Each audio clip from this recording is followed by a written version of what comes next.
തിരുവോണ നക്ഷത്രം. തിരുവോണ നക്ഷത്രക്കാർ അത്യാവശ്യം ലോയലാണ്, സെൽഫ് ഡിസിപ്ലിൻ ഉള്ളവരാണ്, ആനലറ്റിക്കലായിട്ട് നന്നായിട്ട് ചിന്തിക്കുന്നവരാണ്, അതുപോലെ തന്നെ ഡിസിപ്ലിനാണ്, എല്ലാം ആണ്.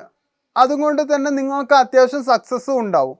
പക്ഷേ ലീഡർഷിപ്പ് സ്കില്ല് കുറച്ച് കമ്മിയാണ്. ഇമോഷണലി പെട്ടെന്ന് തീരുമാനം എടുക്കണം കൊണ്ടും ചില സമയത്ത് സ്റ്റ്യൂബൺ ആയതും കൊണ്ട് കാര്യങ്ങൾ ചിലപ്പോൾ കയ്യിൽ നിന്ന് പോകാൻ നിങ്ങൾക്ക് സാധ്യത വളരെ കൂടുതലാണ്. പക്ഷെ നിങ്ങളുടെ മുന്നിൽ വലിയൊരു ചലഞ്ചാണെങ്കിൽ നിങ്ങൾക്ക് ഓട്ടോമാറ്റിക്കലി പേഷ്യൻസ് കീപ്പ് ചെയ്യാൻ നിങ്ങൾക്ക് നന്നായിട്ട് തന്നെ കഴിയും.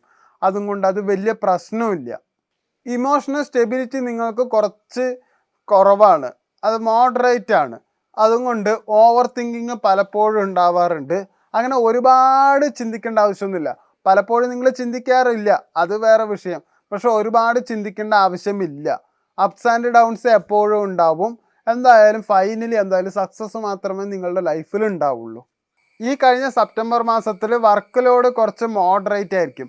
ആദ്യം കുറച്ച് റിലാക്സ് ആണെങ്കിലും സെപ്റ്റംബർ അവസാനമായപ്പോൾ കുറച്ച് മുറുകാൻ സാധ്യത വളരെ കൂടുതലായിരുന്നു. മൈനർ സ്ട്രെസ് അതൊരു കെയർഫുള്ളായിട്ട് ഹാൻഡിൽ ചെയ്യാൻ പറ്റിയവർക്ക് എന്തായാലും സെപ്റ്റംബർ മാസം വലിയ പ്രശ്നമൊന്നും ഉണ്ടായിട്ടുണ്ടാവില്ല. പക്ഷെ അത് ഹാൻഡിൽ ചെയ്യാൻ പറ്റാത്തവർ എന്തായാലും ഇംപേഷ്യൻ്റ് ആയിട്ട് ചിലപ്പോൾ മറ്റുള്ളവർക്ക് പെരുമാറിയിട്ടുണ്ടാവും. ബിസിനസ്സിൽ ഡീൽസ് നെഗോസിയേഷനൊക്കെ ഗ്രാജ്വലി സക്സസ് ആവാൻ സാധ്യതയുണ്ട്. കൂടുതലും സെപ്റ്റംബർ 10 മുമ്പുള്ള നെഗോസിയേഷനൊക്കെ ആയിരിക്കും കൂടുതൽ സക്സസ് ആയി ഉണ്ടാവുക. അതിന് ശേഷമുള്ളത് കാര്യമായിട്ട് വലിയ വിജയം കാണാൻ സാധ്യത ഉണ്ടായിട്ടുണ്ടാവില്ല. സെപ്റ്റംബറിൽ ഇമോഷണലി പ്രശ്നങ്ങൾ എന്തായാലും ലവേഴ്സിൻ്റെ ഇടയിലുണ്ടാവും. ഒരു മൈനർ മിസ്അണ്ടർസ്റ്റാൻഡിങ്ങാണ്, പറഞ്ഞാൽ തീർക്കാവുന്നതേ ഉള്ളൂ, അല്ലെങ്കിൽ ഏതെങ്കിലും ഒരാൾ താഴ്ന്നു കൊടുത്താൽ തീർക്കാവുന്നതേ ഉള്ളൂ. പക്ഷെ അതെന്തായാലും പലരും ചെയ്തിട്ടുണ്ടാവില്ല. ഈ സെപ്റ്റംബറിൽ ക്ലോസ് ചെയ്യാത്ത പല ഡീലുകളും എന്തായാലും ഒക്ടോബറിൽ ക്ലോസ് ചെയ്യാൻ സാധ്യത വളരെ കൂടുതലാണ്. ബിസിനസ് പരമായിട്ടുള്ള കാര്യമാണ് ഇപ്പോൾ പറഞ്ഞത്. കരിയറിൽ പുതിയ ഓപ്പർച്യൂണിറ്റീസ് എന്തായാലും ഉണ്ടാവും. ട്രാവൽ വേണ്ടി വരും.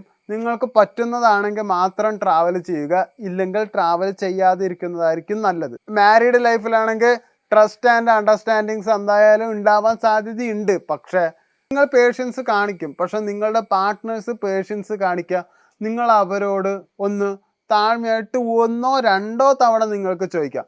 കൂടുതലായിട്ട് ചോദിച്ചിട്ട് സെൽഫ് റെസ്പെക്റ്റ് കളയരുത്. സിംഗിൾസ് ആണെങ്കിൽ ഒരു റൊമാൻറ്റിക് പ്രപ്പോസൽ വരും, സോഷ്യൽ ഓപ്പർച്യൂണിറ്റീസ് ഒക്കെ ഉണ്ടാവും. ചാടിക്കയറിയിട്ട് ഓരോന്നും ഓവർ അറ്റാച്ച്മെൻറ്റ് എന്തായാലും കാണിക്കരുത്. അതെന്തായാലും കയ്യിൽ നിന്ന് പോവും. അത് നിലനിൽക്കാനും സാധ്യത വളരെ കുറവാണ്. ഒരു ഇൻവെസ്റ്റ് ചെയ്യുകയാണെങ്കിൽ ലോങ് ടേം ഇൻവെസ്റ്റ് ചെയ്തോളും, എന്നാലും ശ്രദ്ധിച്ച് വേണം. പറ്റിക്കപ്പെടാൻ സാധ്യത വളരെ കൂടുതലാണ്. ഇൻകം സ്റ്റഡി തന്നെയാണ്, എക്സ്പെൻസ് മാനേജ് ചെയ്യാവുന്നതേ ഉള്ളൂ. പക്ഷെ അത് മാനേജ് ചെയ്യാൻ നല്ല ബുദ്ധിമുട്ട് എന്തായാലും ഒക്ടോബറിൽ ആദ്യ കാലങ്ങളിൽ കാണും. ഒരു 20-ാം തീയതി വരെ അധികം പർച്ചേസ് ഒന്നും ചെയ്യാണ്ടിരുന്ന നിങ്ങൾക്ക് വേണിച്ച ഗുണം ഉണ്ടാവും. ആരോഗ്യപരമായിട്ട് തിരുവോണ നക്ഷത്രക്കാർക്ക് ഒക്ടോബറിൽ വലിയ പ്രശ്നങ്ങളൊന്നും കാണില്ല. ഉണ്ടെങ്കിൽ തന്നെ സ്ട്രെസ് റിലേറ്റഡ് പ്രോബ്ലം മാത്രമേ ഉള്ളൂ. ആ ടൈമിന് ഫുഡ് കഴിക്കുകയും ഉറങ്ങുകയും ചെയ്യണമെങ്കിൽ നിങ്ങൾക്ക് ഒക്ടോബർ മാസത്തിൽ വേറെ പ്രശ്നങ്ങളൊന്നും കാര്യമായിട്ട് കാണുന്നില്ല. റിലേഷൻഷിപ്പിൽ ഒക്ടോബറിൽ പേഷ്യൻസ് വളർത്തുക, അതുപോലെ ബിസിനസ്സിൽ സ്ട്രാറ്റജിക് പ്ലാൻ എന്തായാലും നിങ്ങൾ ഉണ്ടാക്കുക. അതിനനുസരിച്ചിട്ട് മാത്രം സംസാരിക്കുക, പ്രവർത്തിക്കുക. എന്നാൽ നിങ്ങൾക്ക് ഒക്ടോബർ മാസവും നന്നായിട്ട് തന്നെ പോവും.